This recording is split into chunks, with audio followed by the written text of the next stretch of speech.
Hi, I am Tracy Freeman, and I am a licensed marriage and family therapist. I'm also the clinical director and founder of Whole Health Counseling Center in San Francisco. I'm excited about this new series. It's about self-acceptance, self-compassion, and the inner critic. And the reason I put these three things together is because they really are intertwined, interconnected. One affects the other, which affects the other, which affects the other.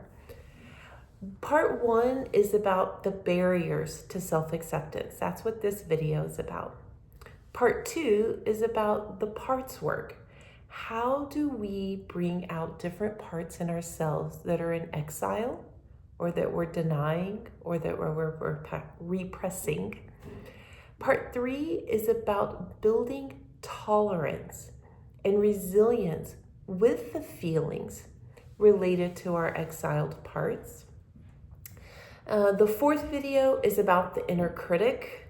I have a lot to say about the inner critic and building a relationship with the inner critic, rumination, catastrophizing, worrying, and really how to get out of some of those cycles. And then the last video in the series is the integration of all of this.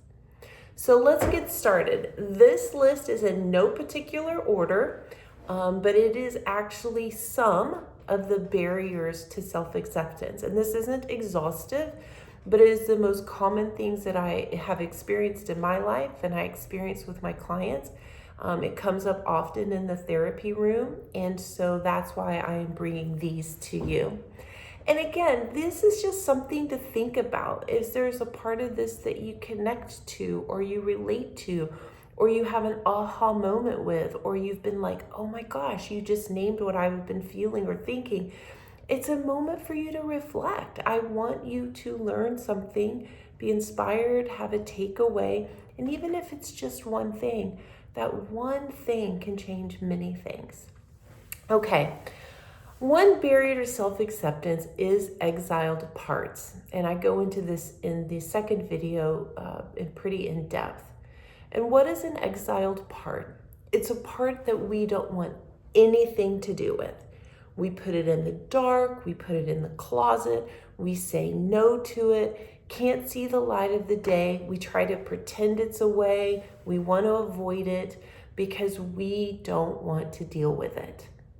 And it could be a thought, it could be an event, it could be an experience, it could be a relationship. But some part of us doesn't want anything to do with that part. But the truth is, we are the sum of many, many parts. And that part that we exile or ignore or avoid eventually finds its way through like water, whether it shows up in a behavior or a mood or a behavior pattern, or a way of thinking, or a way of approaching things, or a way of protecting ourselves. Self-acceptance, self-compassion, self-love means we have to love all the parts. And sometimes that's a really tall order. And then often a barrier is the internalized shame we have often about that part we don't like. And Brené Brown describes this really, really well in her book, Daring Greatly, and also Atlas of the Heart, which is we have an external event. This was bad. It hurt me. I'm really frustrated about this. Shame is when we actually say, I am this. I am bad. I am not good. I am not worthy. And so instead of seeing the event or the person or the action or whatever happened in the context of its wholeness, we literally internalize it and say, I am. And so this internalized shame makes us want to go further away from this part of us, further away from the feelings. Because who wants to actually face these things that says, I am not worthy of this, or I am not enough? This is kind of difficult, but it's a barrier to self-acceptance.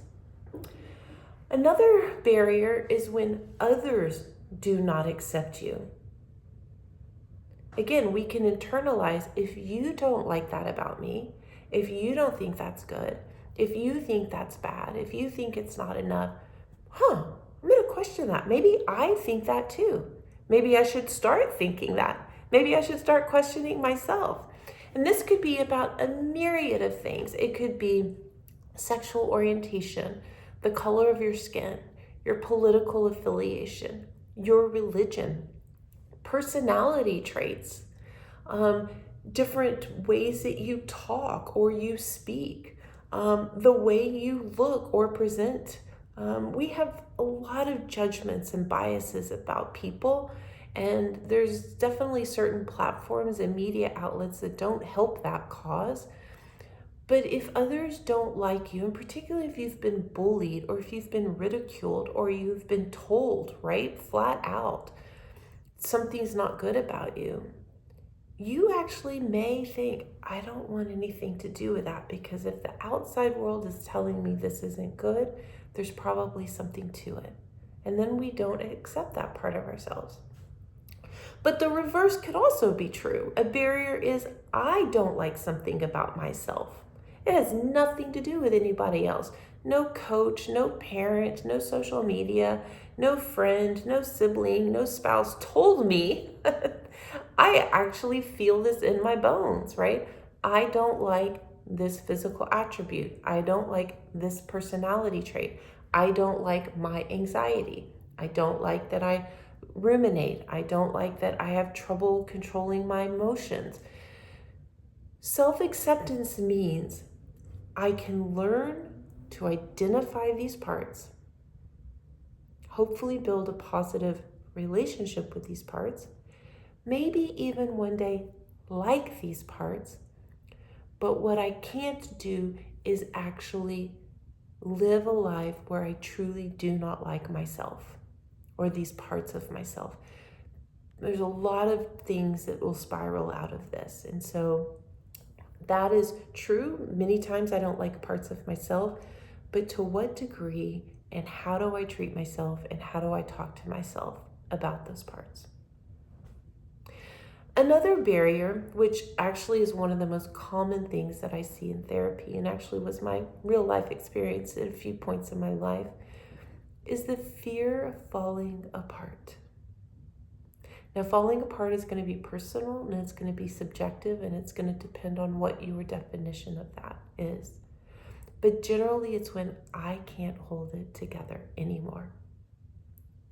And many of us believe wholeheartedly, I can't fall apart. I can't let people see the cracks. I can't ask for help. Who is going to take care of things? Who's going to take care of my family or my kids or my job or my health, right? And I'm not saying that all paths to self-acceptance and self-compassion and self-love involve a falling apart. However, the energy that you spend on holding it together is really energy you could spend on releasing, letting go, learning, and rebuilding. A reemergence, a new way, a new thought process, a new relationship. But that fear can get a grip on us. And I am not taking away any validity, but there's a part of us that eventually has to say, can I divert my energy to healing and to acceptance and letting it go rather than holding so tightly? And I will say this, sometimes holding it together is a protective coping strategy that we need. I do not think that that is something that we can overlook, but sometimes we carry that need into situations and relationships where it's actually not needed. So really learning and checking in on that. Intrusive thoughts is a big barrier to the self-acceptance. And intrusive thoughts and the inner critic, they can go hand in hand, but they can be completely different, right? Intrusive thoughts usually are uncontrollable thoughts or feelings that take over usually are in a negative bias, catastrophizing, worrying, magnifying negativity or difficult situations, and telling you, sending you a message of the way things are going to be. We call them intrusive because they actually come in and kind of take over more of the cognitive functioning, that sense of self, that sense of awareness, that sense of grounding. And intrusive thoughts can lead to anxiety, they can lead to panic attacks, they can even lead to beliefs that are not real. And so that is a barrier to like, well, wait a second. Who is the core of me? Where are the inner qualities and my values and the things that make me me? And so we talk about, how do I actually take in those intrusive thoughts, work with them? What are they trying to show me? What are they trying to teach me? And how do I answer that and let it go? The inner critic is usually an ongoing voice. And my inner critic, she used to hold a lot of real estate in my head and in my own therapy. I had to learn to actually face her and talk to her and go, okay, what are you trying to tell me? What are you afraid of? What do you think is going to happen? Why do you think it's going to be that bad? And again, in the other video, I talk more in depth about the inner critic, but that truly is a barrier to self-acceptance. If my inner critic is over here, rambling, going on, I'm just probably like sitting here going, okay, right? But I don't get to experience myself. I don't get to go, oh my God, I love these parts of myself. Or I can try to have compassion with these parts of myself because she's railing on me. And I actually have to say right now, for a while through my own therapy, my inner critic and I have a really good relationship. Like, she pops up, no doubt. And I'm like, okay, there's something for me to learn. There's something for me to see. There's something for me to understand. But I don't internalize the shame and I don't let the intrusive thoughts take over. I just learned how to check in with all of these and go, okay, what is actually happening in this part of me? Okay, so this is the beginning of self-compassion, self-acceptance, and the inner critic. And I hope that you have a little takeaway from here. And if any of these connect with you, I really encourage you, sit down, give yourself 5, 10, 15 minutes, and think more deeply about it. Maybe write out like why it connected with you, what part it connected with.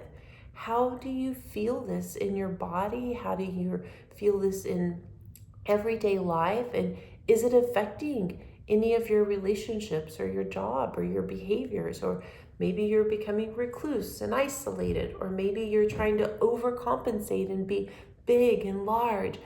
I don't know where you stand, but hopefully something out of this will inspire a little bit to learn more about your parts so that you can learn to accept them, be compassionate with them, and love them. Thanks so much.